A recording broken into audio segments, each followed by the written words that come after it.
My name is Dario Hasenstab. I have a degree in international affairs, and I'm here with Balder Hagritz, a former university professor of mine, as well as an IR consultant. And together, we're bursting the Western bubble. Today, we will analyze how to understand terrorism through the lens of the Western bubble. Western societies have many strengths and significant weaknesses, and we analyze these by using the concept of the Western bubble. But Balder, what is the Western bubble? With that, we mean the way European and North American societies in particular often fool themselves about who they are and what they do. They live under a delusion that being democratic and liberal automatically makes them the good guys in history, thus not properly analyzing their own behavior and the damage that behavior often causes, both at home and abroad. Their fight against terrorism is, of course, a great case study of this. Every episode of this podcast follows the same structure. Well, if we can call it that at least. In order to analyze what each topic means, we are answering the following questions. What are the facts, where we provide a factual basis for our analysis? What is the bubble, where we analyze the overarching problem of Western delusion? What is the personal bias, where we see how leaders, especially Western leaders, are affected by non-rational factors? What is the damage, where we look into how and why the Western bubble is harmful? And finally, what is the future, where we lay out how each topic might develop down the line. If you would like to know more about how this podcast started or who we are, make sure to listen to our introduction episode. This being said, let's get to it. Our facts.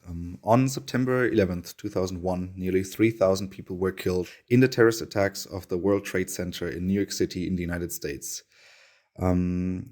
The attack resulted in the largest loss of life by a foreign attack on U.S. American soil, and as a response, the then U.S. President Bush, led the military invasions of Afghanistan and Iraq, leading to long entanglements of war in those countries, causing instability and costing the U.S. economy $6 trillion U.S. dollars.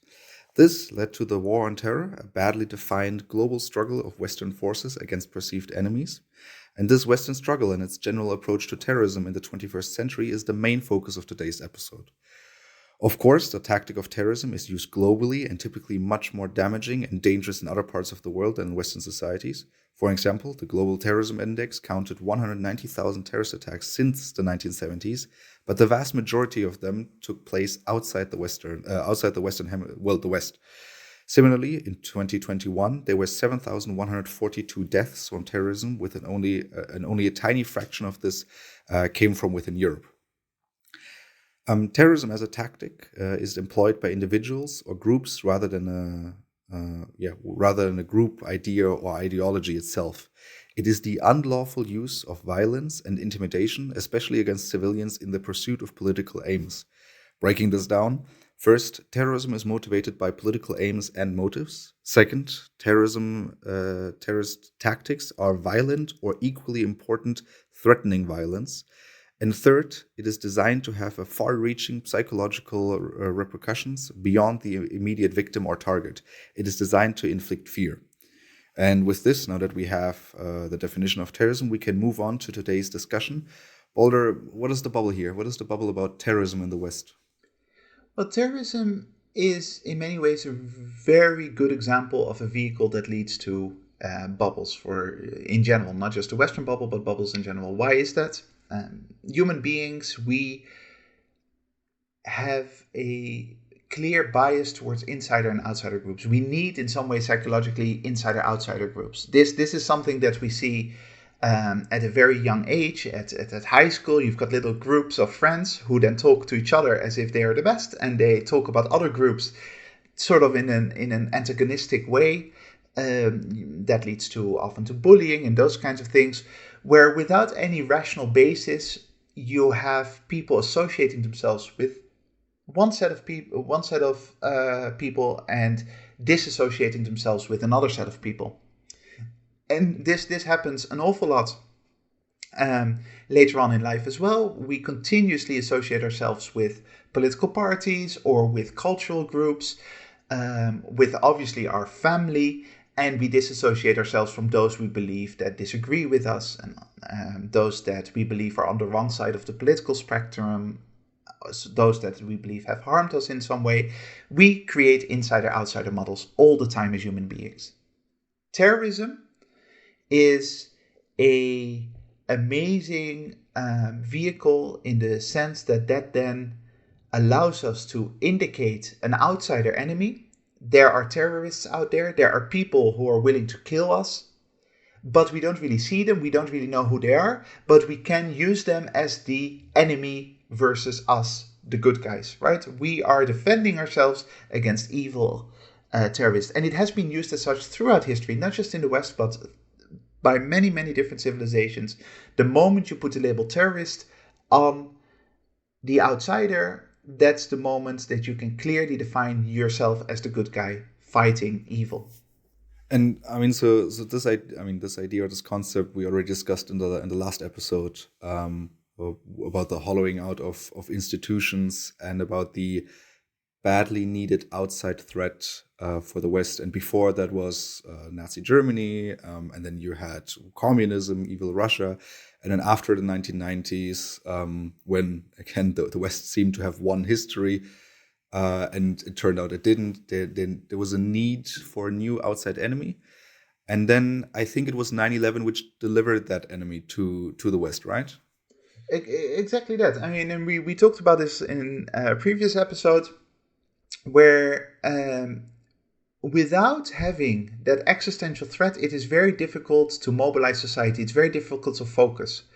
And the 20th century enemies were, in many ways, truly existential. I mean, there's no doubt that communism and Nazi Germany were an existential threat to a lot of other countries surrounding them. No doubt about that. Then the moment that you've got the 1990s and everything seems to be good, all of a sudden you run into this problem. You look around and you say, okay, brilliant. Everyone is going to be like us. Everyone's going to be free, liberal, democratic. Is going to copy the US model or the general Western model. And then deep down inside, as a society and also at an individual level, you start realizing, hang on, this is kind of uncomfortable, because if we are all 8 billion people working towards the same goal, how do we define ourselves? We are used as human beings to define ourselves against not just about who we are, but also about who we are not, who we are fighting against. This has been our modus operandi throughout history. And then the moment something like 9/11, as you mentioned, comes in, that's a brilliant thing to jump on and to say, you see, even though most of humanity, 99.9% of humanity is on the path towards liberal democracy, there's still some backward, violent murderers who are about to ruin it for us all. So now we can motivate ourselves, we can activate resources to fight that enemy. We still have an insider-outsider model there available. The problem, of course, is that terrorism in the 21st century has never been an existential threat to the West. It has been killing people, it has been murdering people, but it has never been an existential means of making the West collapse in any way, shape, or form. And that we say because, I mean, the numbers are simply not backing it up, because it's just that compared to other factors, not that many people die through terrorism. Or is it because the ideas carried, well, I mean, because again, there's always a political aim behind terrorism as a tactic, or because those ideas cannot threaten the Western system enough? I think both of these things, those are both relevant to keep in mind. The first is, and you mentioned this in the fact sheet, that terrorism itself is not an ideology. You mentioned terrorism is a tactic. To say someone is a terrorist is a meaningless statement, except for the fact that then supposedly that person at some point in their lives has used a terrorist tactic, has engaged in a terrorist act. It says nothing about their belief system. It says nothing about what they want to accomplish. In the case of 9/11 and then the war on terror following that disaster, and it was an absolute tragedy, of course. Let's not beat around the bush. I mean, 9/11 was absolutely awful, with 3,000 innocent people being murdered. This type of terrorism, the people behind this terrorism, Al-Qaeda and associated groups, Osama bin Laden and associated leaders, were never actually all that interested in the West in itself. This may come as a shock to a lot of Westerners who believe that somehow it's all about them. But you know what? It wasn't all about them. It was mostly out of a anger, hatred towards the fact that their own local leadership was seen as puppets of the West, right? The West had a long history throughout the 20th century, certainly, of putting secular or relatively secular leaders in place in the Middle East as sort of neo-colonial projects to keep the Middle East under control, and the Maghreb region as well. Think about Egypt, people like Mubarak. Think about the Saudi and other Middle Eastern regimes. Propped up regimes that maybe on the surface are Islamic, but in reality follow a Western line. And the main motivation, the main goals of Al Qaeda and others in their use of terrorist tactics was to get the West out of their own region, as they saw it, with the dreams of creating a caliphate and all those kinds of things, the things that Osama bin Laden has been talking about. This is not some deep secrets that we're just uncovering. It has been very clear from the very beginning. Speech after speech, this is obvious from what they've been saying. And so the idea that these terrorist tactics were aimed at collapsing Western society or even murdering Westerners itself is complete nonsense. It was about getting the West out. As a result, this was never about destroying the West. As a result, it was never an existential threat. That's the first bit. And then the second issue you mentioned is that the groups had never had any capacity to actually fight the whole Western machine. In many ways, the West shot itself horribly in the foot, and maybe later on in this podcast we'll talk more about that. The idea that the West has been deeply damaged by the war on terror is not because of the ability of Al Qaeda, but the ability of the West to actually hurt itself really badly by going into Afghanistan and Iraq. The numbers, the seriousness of the organization was never enough on behalf of Al Qaeda or even ISIS to actually properly threaten Western stability, Western security, anything like that. If you listen to the introduction episode, you know that I study international affairs with a focus on international security and a master's degree currently. And so obviously we've also talked about terrorism. And one of the strategies, part of the tactic of terrorism is a provocation, is that through an attack, you provoke a bigger force, ideally the government, into an excessive or almost disproportional reaction in order to demonstrate oh, the other force is evil, to give yourself more legitimacy. The great achievement from Osama bin Laden's perspective, not from a humanist perspective, of course, but one second, Osama bin Laden being the leader of Al Qaeda and the so-called, kind of strategist or kind of planner behind the 9/11 attacks. Exactly, who was then eventually, but years later under the Obama administration, found by SEAL Team 6 and assassinated. Osama bin Laden's big success, major success from his own perspective, was not murdering 3,000 people on 9/11. He probably didn't care much about them. He probably thought it was kind of deserved, because he did have obviously a strong feelings about the West.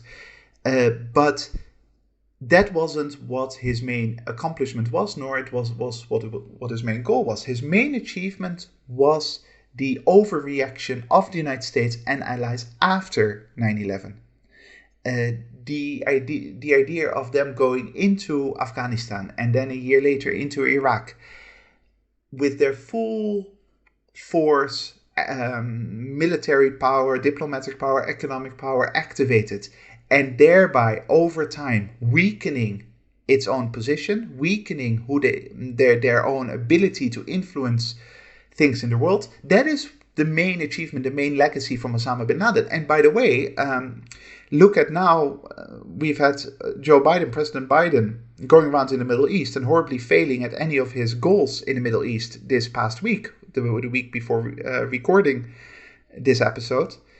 That is a huge sign of this. Now, this is not just due to 9/11, it's not just due to Osama bin Laden, but US power in the Middle East and worldwide has been significantly reduced since 9/11. And a large reason behind that, an important reason, is their overreaction to 9/11. Now, an interesting thought experiment, and this is purely an abstract thought experiment, because from a political and psychological perspective, it was simply not possible. But what if George W. Bush, on the 12th of September 2001, had stood on the rubble of the World Trade Center, and rather than start a process that would eventually lead to an awful lot of violence and destruction and the weakening of US foreign policy, he would have said, we're going to mourn the losses of the 3,000 innocent victims. We're going to have 2 weeks of mourning. I've instructed the CIA and my intelligence agencies to go after Osama bin Laden and his gang. But beyond that, we're not changing anything in the way we do. We're going to learn some long-term lessons about maybe how we should behave towards Middle Eastern states and all that, but we're not going to take any further action because that's exactly what they want, and we're not going to give them what they want. If George W. Bush had taken that position, again, which politically was impossible, but if he had been able to do that, the United States now in 2022 would have been a much, much stronger country worldwide. They would have been in a much better position, both internally as well as in their relations with others. And the long-term consequence, especially of 9/11, was then the war of terror. And I mean, so this is now the moment when we get back to it. The war on terror is such an interesting idea, right? Or concept. At least I've never understood it. Oh, well, I never understood in university. Before, for me, it was very clear. Oh, there are evil people out there, and we need to fight a war against them because they're all terrorists. I mean, that's the idea behind it, right? Yeah, that's good when university creates confusion in your mind. That's what it's there for, right? Uh, yeah, exactly. So very, very simplistically, and I know that I'm cutting quite a few corners here, but very simplistically, what happened was 9/11 happens, 12th of September. We have to get the people who did this. Oh, but there's a problem. The 19 people who did this already died in the airplanes themselves. They committed a suicide attack. Okay, but now we have to go after Al-Qaeda because Al-Qaeda are the ones responsible. Osama bin Laden is the one responsible for this. So far, completely legitimate, right? That makes a lot of sense to go after Al-Qaeda.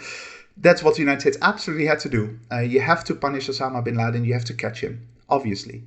But then the problem is that Al-Qaeda is not a very clearly defined group with card-carrying members. Osama bin Laden was hard to find somewhere in Afghanistan or Pakistan at the time. It wasn't completely clear whether that would actually satisfy the need for revenge. So the United States said, well, so 19 people have died. The larger organization of Al-Qaeda is still pretty small, pretty hard to catch. Just instructing the CIA to go after them will not be enough to soothe our anger and our frustration and our pain. So then we're going to go after terrorists in general. Okay, but then the problem becomes terrorists are not an ideology. They are not following the same path. No one walks around with a t-shirt saying, I'm a terrorist. People sometimes commit a terrorist act based on their ideology. It's not the other way around. And so the fight against terrorism or terrorists in general didn't make any sense because you can't identify who they are. Then it became, okay, how can we then fight something? How can we get our revenge? We are going to identify those countries that actually support terrorists, that support Al-Qaeda and that support our other terrorist networks. Look at Afghanistan, but also potentially look at Iran, look at Sudan at the time, even North Korea. See who is potentially a enabler of terrorism. But then that is also tricky. That becomes difficult to define. How can you show that North Korea in any way is connected to jihadis or terrorism? You can't because they're not. So how do you deal with that? Well, we need a slightly broader concept. Let's make it the war on terror rather than terrorism. And why is that so brilliant for us? Because terror can be defined in any way we like. Anyone we don't like is now part of terror. Anyone who somehow is a threat to us is our enemy. And now we've got a brilliant outsider group that we as the good insiders can struggle against, can fight against, and can wage war against. So now all of a sudden you've got this enormous leeway in choosing which fights to pick, where to fight, and that then eventually led to the United States even going into sub-Saharan Africa, basically starting a genuinely global war that had essentially nothing to do anymore with Al-Qaeda or 9/11. And this is where I would like to move into into the third question: what is the personal bias? Because then this global war on terror wasn't just a military operation, but it became a common mission, right, of the West. Is that at least I mean, I grew up very much after 9/11. I mean, so that was because I once learned that you are no longer a millennial if you cannot remember a life before 9/11. That's very much the case for me. So I grew up, I think it was 3 years at the time. So I grew up after 9/11, and I do not remember a life without security checks at the airport. I do not remember a life where there isn't just some. I mean, I do not remember a life where the West wasn't active in Afghanistan. I mean, now, but well, so basically not until the summer of 2021. So for me, I very much grew up with the sentiment of terror is an enemy to everything we stand for. Um, and that I think is then all embodied by. So I did my exchange semester in Israel, well online because of COVID, but I did there. And in Israel, this is I think a bit more extreme than in the West, in the rest of the West. I mean, we once defined Israel to be part of the West. I think that was in our introduction episode. Because there, sitting in class, I had 9 courses, and 3 out of those 9 courses somehow dealt with terrorism, terrorism and law, terrorism and counterterrorism tactics, and I think then just a general terrorism class. And in I still remember that in one of the first sessions, the professor showed a video, a very graphical video of someone at the. I mean, basically, it was a Palestinian who in a truck who drove into a border post basically into Israeli soldiers. There was a very graphical image that I was not prepared to see. But I think if you're witnessing this, or if you're being shown this type of material, this very graphic material all day long, or transfer this to the United States, if you see the video footage of the airplanes hitting the World Trade Center every day, I think you become part of this thinking, of this group thinking. Ooh, there is evil terrorism out there, and we are threatened by it, and we need to fight it. Yeah, absolutely. It's in many ways dehumanizing the terrorists for taking these horrible acts, which is terrible, because by dehumanizing it, you make it seem as if they're just monsters that cannot be in any way influenced or dealt with, right? And at the same time, over humanizing, or at least very deeply humanizing the victims and the society that is fighting those terrorists, right? That's so we all have seen hopefully our listeners as well. We've seen these images so that you know what we're talking about, and it's horrible. It's horrific to see people jumping out of the World Trade Center, and then at the same time you see Osama bin Laden, and he becomes a stereotypical, Bond villain, without any humanity behind him in the way that he's being portrayed.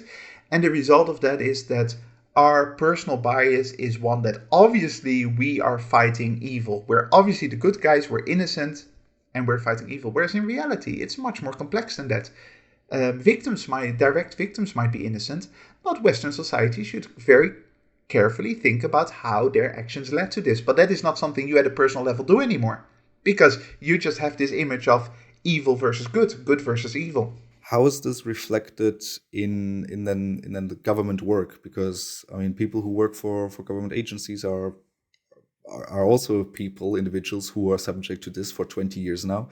I mean, because you worked with governments. I mean, just the general sense. I mean, how I assume that the war on terror has influenced almost any agency somehow, right? Yeah, and it's very important to repeat over and over again that when we talk about these things in the West, we're not talking about some kind of conspiracy. These people working in these governments, they don't come together twice a year and think, how can we mess with our populations, and how can we create some big conspiracy, some big method of controlling everyone and making them our puppets, right? That's not what we're talking about. We're talking about normal human beings working for the government, working in ministries, people I work with on a regular basis. And these people, just like they live in the bubble of fighting for democracy, previous episode we talked about this, and liberalism, they just want to do their job in a good way, in the best way possible very often. Some are a little bit less idealistic, but a lot of them genuinely believe that they're doing the right thing. And what you saw about 10 years ago, and I saw it very closely because of my work, people working in government agencies completely obsessed with terrorism. Not because simply they were told to focus on that, which was part of it. Governments told them you have to focus on terrorism, but also because they were bombarded on a daily basis with messages about, hey, we've arrested again 10 terrorists. We've just avoided a huge disaster in The Hague. We've arrested a group, a sleeper cell that was about to kill hundreds of people at this shopping center. Whatever. Those kinds of messages were continuously streamed towards civil servants and towards governments. And as a result, when you spoke to them, their main interest was to stop terrorists from tearing apart society and from killing innocent civilians. There was very little attention paid to other much more threatening issues that they should have dealt with, right? And longer term issues, both at a foreign policy level and at a domestic level. From a statistical perspective, and you mentioned this briefly in the introduction as well, from a statistical perspective, terrorism has never been a major source of deaths. It's never been particularly important in actuarial lists. They've never been particularly relevant in terms of what are the chances of you dying tomorrow. For that, you have to look at illnesses, you have to look at traffic deaths, you have to look at falling, you have to look at fires, you have to look at all kinds of ways that you can die, and none of them contains terrorism, right? Where is the war on falling? Where is the war on fires? Where is the war on something very, very serious, cancer? Where is the war on cancer? If only a small fraction of the resources dedicated to the war on terror had been dedicated to developing new ways to fight cancer, a lot of people's lives would be saved by now. But instead, they weren't, because these government agencies were continuously obsessing over fighting terrorism. Not because they want to do bad, not because they're unscrupulous, simply because that is the bubble that they live in. Exactly, that is the bubble, and that is their personal bias. And something you just mentioned, and this is the last thing connected to the bubble and personal bias I want to talk about, is the media and all of this. Because I mean, I'm just in the research up to this episode. If you then search for something terrorism, there's an unbelievable amount of information, of newspapers dealing with this, writing. There's so many indexes or research. So much research on just this topic of terrorism, where I mean the media must play a big part in this as well, right? Where it's not necessarily, and again, this is, we have to be careful here with wording because we don't want to sound like conspiracy theorists, and we're not. But where the media should ask more critically, how are these funds being allocated? How much sense does it make to focus your entire national security strategy on terrorism? Right, but you don't. Yeah, you're absolutely right. You don't need a conspiracy to explain this mechanism, right? It is not, again, some people coming together and creating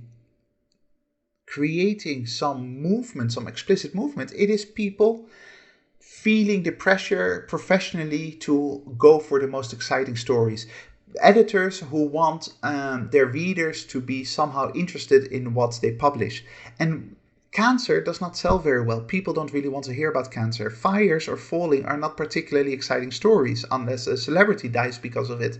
But most of the time, you will not sell newspapers, you will not sell TV time by focusing on those things. Terrorism, however, bombs exploding in shopping centers, even though it hardly ever happens, and the statistical chance of you as a media consumer being affected by it is minimal. It's not zero, but it's minimal.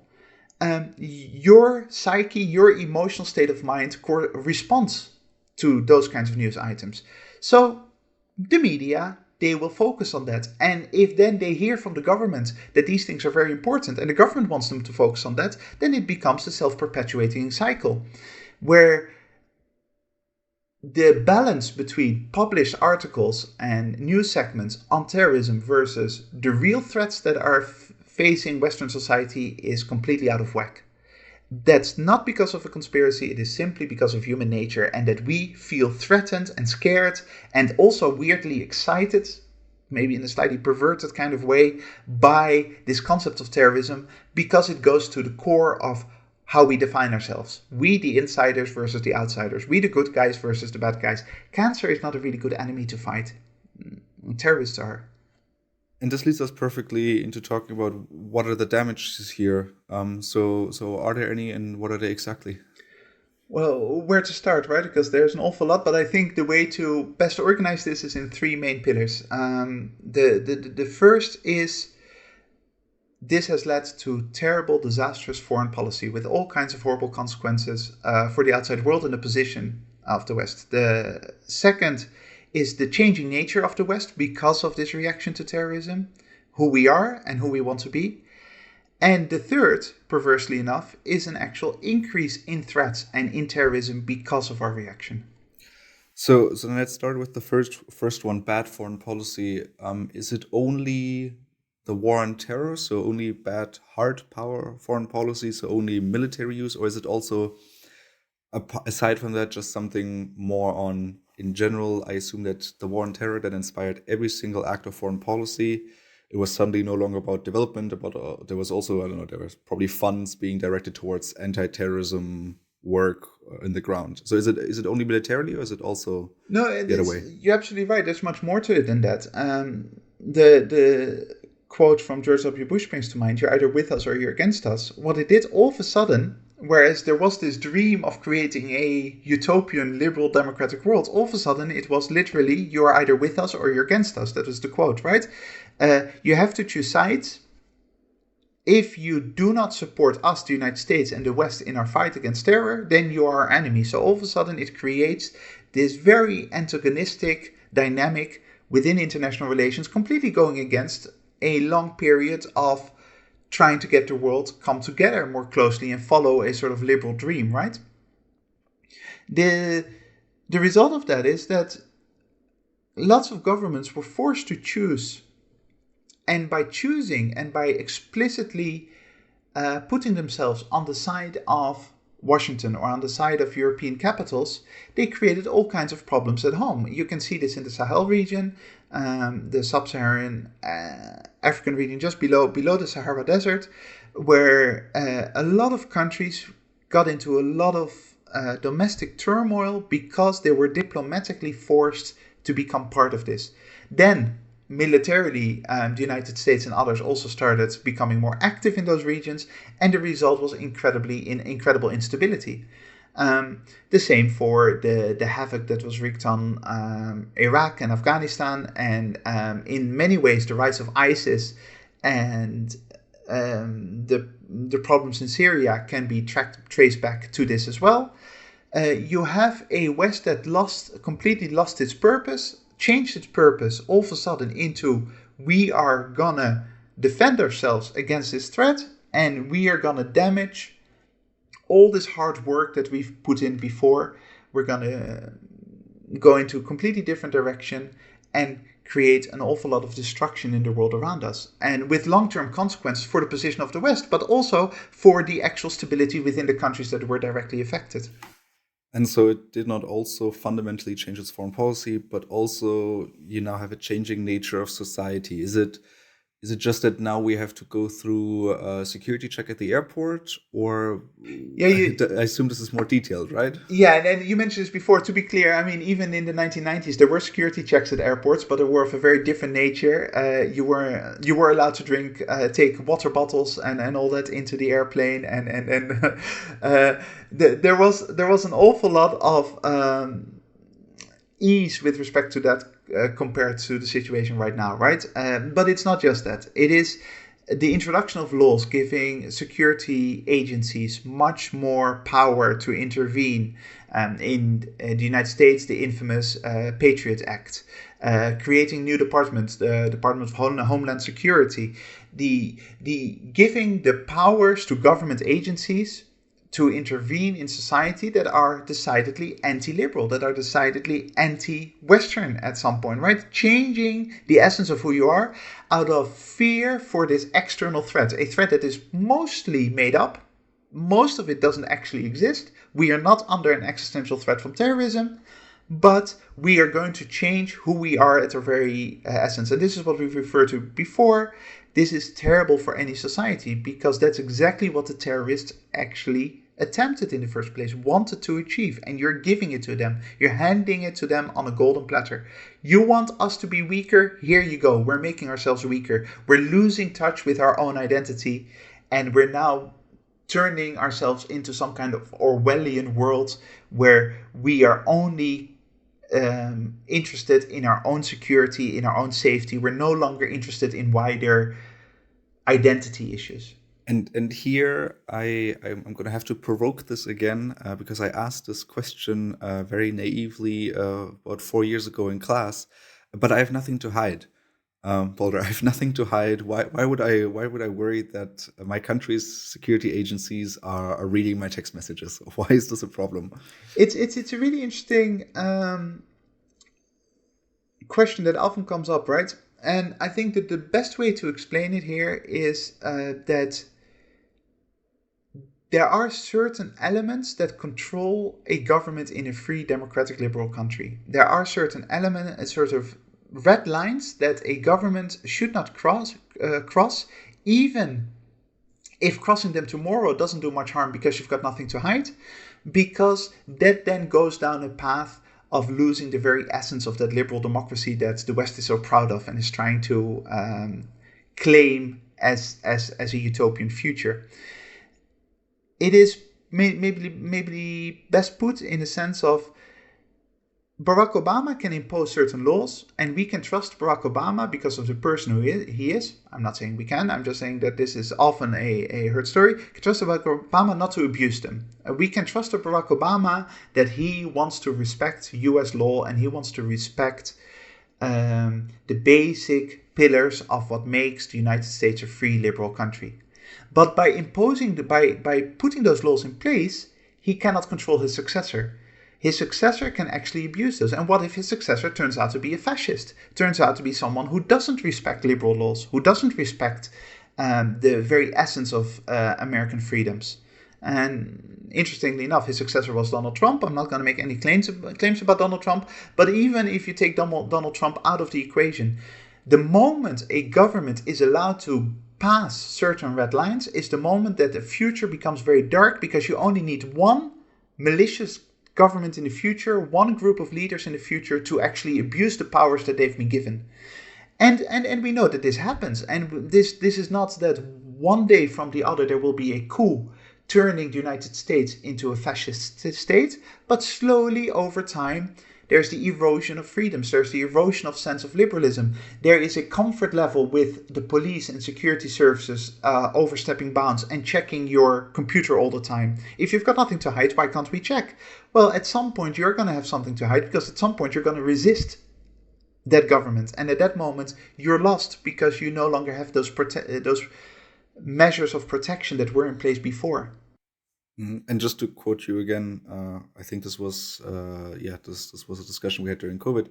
It's very easy to take freedoms away. Not necessarily freedoms away, but it's very easy to take power, and it's very difficult for a government to give that power back. Because theoretically now that the threat of terrorism is not as imminent anymore in the United States, why isn't the United States government saying, okay, Patriot Act, it was maybe necessary 20 years ago, but now it no longer is. But why would the government do that, right? Because it's just so convenient and easy to have, and you'd get used to it at some point.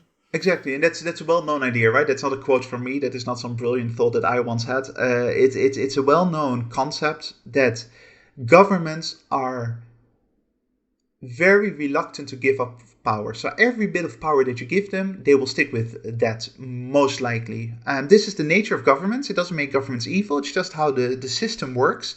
You as a government always believe that you're on the right side of history. You as the people in charge believe that you are doing the right thing and that you can be trusted. Barack Obama or Tony Blair believed that they could be trusted. And the moment that you give them power, their successors are not going to say, oh, I will give some power back to you. We don't like giving power back. And this is exactly why you have those red lines. This is why constitutions are such a fundamental aspect of societies. And constitutions should be very hard to change, because you do not want governments to just mold their reach according to their own wishes. There need to be hard limits, and those hard limits are being undermined over and over again. And once they are taken away, you most of the time cannot get them back. And this is exactly what we see with the war on terror. A lot of these measures were taken in 2004, 2005, 2006 because there was this obsession and deeply seated fear against terrorists.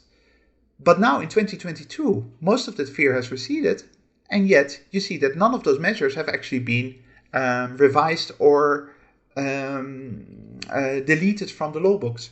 France then had a state of emergency for 2 years, and Macron then let it run out, but only because he then translated or transferred a lot of the powers under the state of emergency into actual law, where now police basically has the power to just search to search a house without even needing approval with the approval from a court, or it's easier for them to restrict movement, and so all of these type of things. So I mean, this is not something that only happened 20 years ago in the US, but it's also something that happened then in Europe again after the Paris terrorist attacks.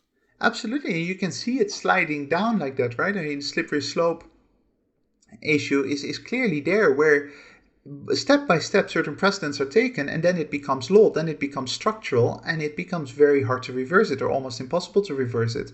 Many of the very illiberal measures that were taken because of COVID were only possible because of the war on terror, for example. And in last episode we talked about how there was never a discussion about COVID. That was because we were already getting very used to the government taking a lot of measures, whereas in the 1980s or 1990s that would have been impossible because there was still a sense that the government was limited in its powers. Now you can say this is great because the government should protect us from terrorists and it should protect us from COVID, but if you say that, you are ignoring the long-term identity of the society you live in and the long-term consequences. Yeah, which was the second point, and the third point is that the way the West reacted to terror actually leads to more terrorism, or to more people employing the tactic of terrorism. I mean, so we have this once domestically, but we also have this internationally. So how does the war on terror lead to more terrorism domestically? Well, so one of the things that it did is it equated essentially terrorism with Islam. And then people say, oh, no, we always recognize that there were good Muslims as well. but essentially, what it did in the mind of Western audiences was Islam and terrorism are one. And the result is that it alienated many, many millions of Muslims living in Western societies. Now, most of those are, in fact, almost all of them are decent human beings who would not go to violence. But there are, of course, what it does, it creates a breeding ground for a few of the more extremist elements of that group to say, hey, if my society doesn't recognize my right to be Muslim, to practice my faith, then I'm going to resist that. I'm going to have an anti-reaction against that. And these people, lone actors that then were inspired by this oppressive nature against their religion within Western societies, but also inspired by the images of Western society fighting their Muslim brothers and sisters in Syria, in Iraq, in Afghanistan, would then be more likely to turn to violence and terrorist tactics themselves, right? So they felt alienated in Western society by this stereotyping of terrorism being the same as Islam. Now, and it's incredibly important to remember that terrorism, because it's not an ideology, it's a tactic, has been used by every single religion and non-religion, by atheists throughout history. There have been Protestant terrorists, there have been Catholic terrorists, there have been Jewish terrorists, there have been atheist terrorists of all different shapes and sizes. So this injustice and this irrationality of equating Islam with terrorism led to internal friction against Western society. Almost none, and I will not say none of them because there are a few exceptions, but almost none of the terrorist attacks after 9/11 in Europe or elsewhere were actually well, in Western countries, were actually committed by a direct order from Al Qaeda or ISIS, from people who were directly linked to that network. It was people who were inspired by the fight of ISIS or the fight of Al Qaeda, not Al Qaeda or ISIS themselves. And that inspiration came from this horrible anti-Muslim, anti-foreigner reaction that existed within the West. Yeah. And I mean, I think especially with the stereotypes, I mean, we can just do the experiment right now. If I say terrorist, what type of a person appears in your or in the listener's mind? Is it someone with a long beard and somehow Middle Eastern looking? Or is it someone, I mean, simply because the majority of terrorist attacks in the last 5 years in Europe were done by right-wing terrorists? Yeah, Or is it a skinhead? For Or me, someone the from the image left? is someone who follows a lot of United States news and politics. The image comes to mind: school shooters, just white Christian boys who take a gun and start shooting their fellow students in an American high school. Right? That is the most likely. It's still not very likely. Most likely way to die because of terrorism in the United States. But of course, that doesn't get anywhere near the attention that this global war on terror receives.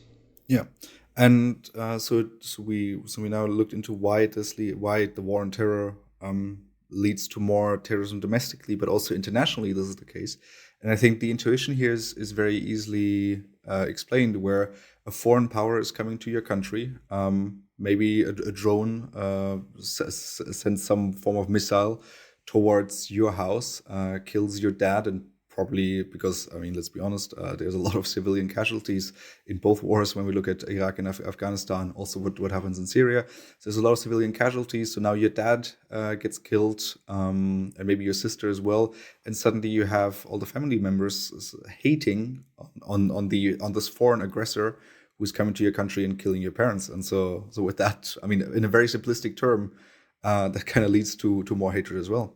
Yeah, I mean, it's important to realize that, to remember that by far most people in the world, I would hope our listeners as well, do not automatically turn into murderous animals the moment that a family member of theirs gets killed or murdered. Hopefully, you still have a relatively intact internal psychological structure that keeps you from doing crazy things. But we do know that terrorism typically happens when people are pushed to the edge. And pushing people to the edge, and especially with people with certain personality characteristics, they will more likely to become terrorists if they feel great injustice has been done to them. Because that's what terrorism is often about. Feeling that the system is being unjust, and the only way to fight the system is through terrorist tactics. That is how it often starts. And when you have an American drone killing your family, a family that had nothing to do with Al Qaeda or nothing to do with ISIS, killing your children, killing your parents, then of course the chances of you turning to terrorism, or at the very minimum to turning anti-Western, are much higher. It takes a very special personal strength to rationalize the murder of your family. And so that's exactly what happens over and over again. And we mentioned Obama before, and we know that under Obama, at least, but this is a modest estimate, at least thousands of people, innocent civilians, were killed because of drone strikes under Obama. That act alone means that you've got thousands of families grieving because of some missile that they never saw coming from a country that is thousands of kilometers away, that have ruined their lives. And now you've got all those people with anti-Western sentiment, anti-American sentiment, and some of them will be willing to pick up arms. On top of this, and I mean, this is a very clear-cut psychological case of people reacting by injustice being done to them. But there is the more complex foreign policy issue as well, right? The long-term foreign policy items of Western decision-making have led to a world where the West is no longer in any way, shape, or form seen as a beacon of of hope or a beacon of utopian future that everyone should strive for. Things such as Guantanamo Bay, this place in Cuba where Americans put certain prisoners and just forgot about all the basic human rights that prisoners are supposed to have. The pictures from Abu Ghraib prison in Iraq, where prisoners were tortured by American soldiers. Stories of SAS soldiers. There are stories that the BBC published recently. SAS soldiers in Afghanistan killing people who were hand-tied and who were not a direct threat to them, just murder, essentially. Those kinds of stories lead to the West no longer being seen as a beacon for hope and everything that's good in life. And as a result, the West has caused itself an awful lot of pain and hardship.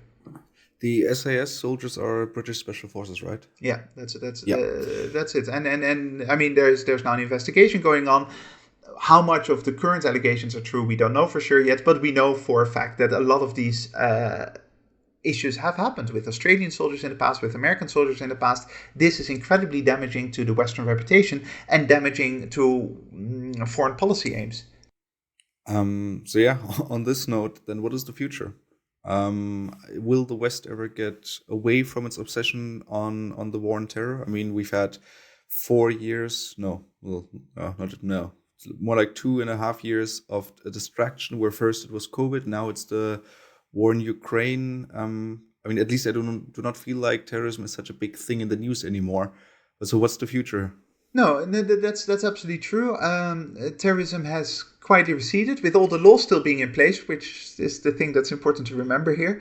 However, these kind of things have a way of rearing their ugly head again after a while, right? So the war on terror is essentially gone. People don't care anymore. People are not afraid of terrorism because it hasn't killed any significant numbers recently.